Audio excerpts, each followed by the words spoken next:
은퇴를 앞두거나 막 은퇴한 분들하고 이야기를 나누다 보면 다들 비슷한 말을 합니다. 이제 좀 편해질 줄 알았는데 마음은 오히려 더 복잡해졌다고요. 젊을 때는 일하느라 바빴고 돈 이야기는 나중 문제였죠. 그런데 은퇴라는 문턱을 넘는 순간 그 나중이 한꺼번에 밀려옵니다. 연금은 얼마나 나오나, 이 돈으로 몇 년이나 버틸 수 있나, 자식에게 짐이 되지는 않을까. 이런 생각들이 꼬리를 물죠. 문제는 이 고민이 꼭 혼자만의 일이 아니라는 겁니다. 은퇴 후 삶에서는 의도치 않게 비교가 시작됩니다. 누가 연금을 얼마나 받는지, 집은 있는지, 아직도 일거리가 있는지. 오늘 이야기할 65세 전직 교장의 사례처럼 아무 생각 없이 꺼낸 연금 액수가 40년 지기 친구와의 관계를 멀어지게 만들기도 합니다. 은퇴 준비와 은퇴 후 삶을 생각할 때 돈만큼이나 중요한 게 관계와 마음이라는 걸 이 이야기는 잘 보여줍니다.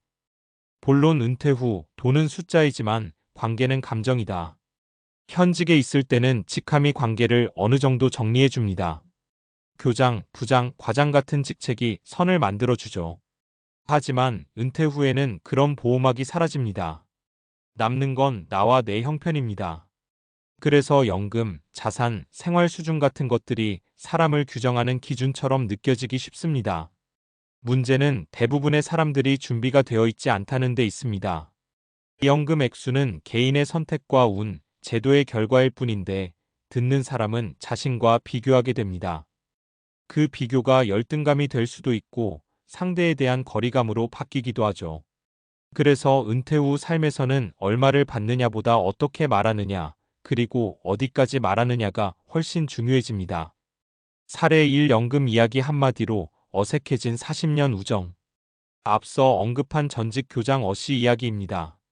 어씨는 65세에 정년퇴직을 했고 공적연금과 퇴직연금을 합쳐 매달 꽤 안정적인 금액을 받게 됐습니다. 어느 날 고등학교 때부터 알고 지낸 친구들과 술자리를 가졌고 누군가 요즘 연금은 얼마나 나오냐고 가볍게 물었습니다. 어씨는 별 생각 없이 솔직하게 액수를 말했습니다. 그 순간 분위기가 묘하게 식었다고 합니다. 그중 한 친구는 자영업을 하다 정리한 상태였고 국민연금만으로 생활을 걱정하고 있었죠. 이후로 그 친구는 모임에 잘 나오지 않았고 연락도 뜸해졌습니다. 어씨는 뒤늦게야 깨달았다고 합니다. 나는 자랑할 생각이 전혀 없었는데 상대에겐 상처가 될 수도 있겠구나 라고요. 이 사례가 말해주는 건 단순합니다. 은퇴 후에는 돈 이야기가 생각보다 날카로운 칼이 될 수 있다는 겁니다. 사례 2 은퇴 준비를 함께 한 부부의 안정감. 반대로 은퇴를 준비하는 과정에서 관계를 더 단단하게 만든 경우도 있습니다. 60대 초반의 B씨 부부는 은퇴 5년 전부터 매달 가계부를 함께 보며 연금 시뮬레이션을 했습니다. 이 정도면 외식은 한 달에 몇 번, 여행은 1년에 한 번 같은 식으로 아주 현실적인 대화를 나눴죠.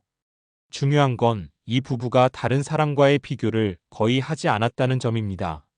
친구가 얼마를 받든 누가 더 여유롭든 그건 그 사람 사정이라고 선을 그었습니다. 대신 우리는 우리 형편에 맞게 살면 된다는 공감대가 있었죠. 은퇴 후에도 큰 갈등 없이 생활을 이어가는 이유는 돈의 크기보다 기준을 함께 정했다는 데 있습니다. 사례 3 체면 때문에 무리하다가 흔들린 은퇴 생활. C씨는 은퇴 후에도 체면을 중요하게 여겼습니다. 모임에서 뒤처지고 싶지 않았고 은퇴해도 나는 괜찮다는 말을 듣고 싶었죠. 그래서 실제 형편보다 더 여유 있는 것처럼 행동했습니다. 여행도 찾았고 모임 비용도 도맡아 냈습니다. 결과는 뻔했습니다. 몇 년 지나지 않아 저축은 줄었고 생활비 압박이 커졌습니다. 결국 C씨는 모임을 하나둘 피하게 됐고 관계도 자연스럽게 멀어졌습니다. 나중에 그는 이렇게 말했습니다. 처음부터 솔직하게 내 형편에 맞게 살 걸 그랬다고요. 은퇴 후 삶을 위한 현실적인 조언. 이 세 가지 사례를 종합해보면 은퇴 준비와 은퇴 후 삶에서 꼭 기억해야 할 포인트가 보입니다.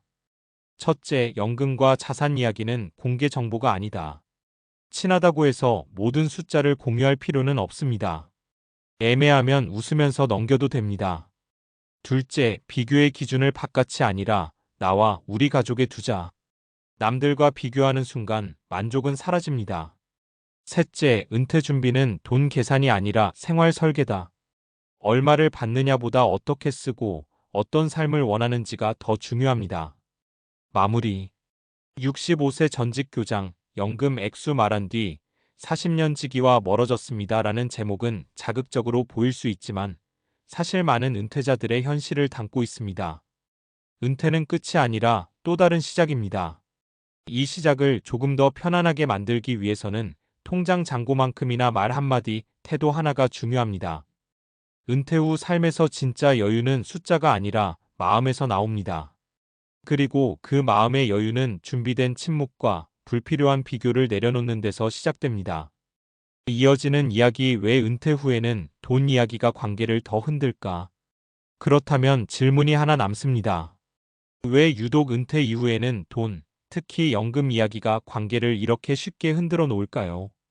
이건 단순히 개인의 성격 문제라기보다 꽤 명확한 심리적 사회적 이유가 있습니다. 첫째, 은퇴는 정체성의 상실을 동반하기 때문입니다. 심리학에서는 직업을 개인 정체성의 핵심 축 중 하나로 봅니다. 수십 년간 나는 교사다, 나는 회사원이다라고 살아왔는데 은퇴와 동시에 이 역할이 사라집니다. 그러면 사람은 무의식적으로 새로운 기준을 찾습니다. 그중 가장 눈에 띄는 게 바로 경제력입니다. 연금 액수는 이제 남은 삶을 설명해주는 상징처럼 느껴지기 쉬운 거죠. 둘째, 비교 본능은 나이가 들수록 약해지지 않습니다. 사회심리학자 레온 페스팅거의 사회적 비교 이론에 따르면 사람은 언제나 자신을 타인과 비교해 현재 위치를 확인하려는 경향이 있습니다. 은퇴 전에는 승진, 성과, 직급 같은 비교 기준이 있었지만 은퇴 후에는 그 자리를 자산과 연금이 대신하게 됩니다. 이 비교가 반복되면 상대적 박탈감이나 우월감이 생기고 그 감정이 관계에 스며듭니다. 셋째, 노년기로 갈수록 감정 조절은 좋아지지만 자존감은 외부 조건에 더 민감해질 수 있습니다. 뇌과학 연구에 따르면 나이가 들수록 분노 같은 즉각적인 감정 반응은 줄어드는 반면 자존감과 관련된 자극에는 더 오래 반응하는 경향이 있습니다. 다시 말해 친구의 연금 액수 한마디가 젊을 때보다 더 오래 마음에 남을 수 있다는 뜻입니다. 은퇴 후 인간관계 줄어드는 게 아니라 재편되는 것이다. 여기서 중요한 관점 하나를 짚고 가야 합니다. 은퇴 후 인간관계가 줄어드는 걸 실패처럼 받아들이는 분들이 많지만 사실은 자연스러운 재편 과정에 가깝습니다. 사회학에서는 이를 관계의 선택적 축소라고 부릅니다. 에너지는 한정돼 있고 남은 시간이 유한하다는 인식이 강해질수록 사람은 더 의미 있는 관계에 집중하게 됩니다. 문제는 이 과정이 준비 없이 오면 상실감으로 느껴진다는 겁니다. 특히 돈 이야기를 계기로 관계가 멀어졌을 때 내가 뭘 잘못했나라는 자책으로 이어지기도 합니다. 하지만 앞선 교장 어씨의 사례처럼 그건 개인의 잘잘못이 아니라 구조적인 변화에 가깝습니다. 그래서 은퇴 후 삶을 안정적으로 꾸려가는 사람들의 공통점은 분명합니다. 관계를 유지해야 할 목록이 아니라 조정 가능한 자산으로 본다는 점입니다. 편해지는 관계는 남기고 불편해지는 관계는 자연스럽게 거리를 둡니다. 이때 중요한 기준은 경제력이 아니라 정서적 안정감입니다. 과학이 말하는 은퇴 후 행복을 지키는 실제 전략. 그렇다면 우리는 어떻게 해야 할까요? 막연한 조언이 아니라 연구와 데이터가 뒷받침하는 방향으로 정리해 보겠습니다. 첫째, 돈 이야기는 정보가 아니라 감정 신호라는 걸 인식해야 합니다. 누군가 연금을 묻는 순간 그 질문은 단순한 호기심이 아니라 불안, 비교, 위로 욕구일 가능성이 큽니다. 이럴 때는 숫자로 답하기보다 그냥 빠듯하지 않게 살 정도야처럼 감정을 완충하는 표현이 관계를 지켜줍니다. 둘째, 은퇴 후에는 소비보다 리듬을 설계해야 합니다. 행동경제학 연구에 따르면 노년기의 만족도는 총자산보다 생활 패턴의 예측 가능성과 더 높은 상관관계를 보입니다. 언제 일어나고 언제 사람을 만나고 일주일에 몇 번 외출하는지가 안정돼 있을수록 불안은 줄어듭니다.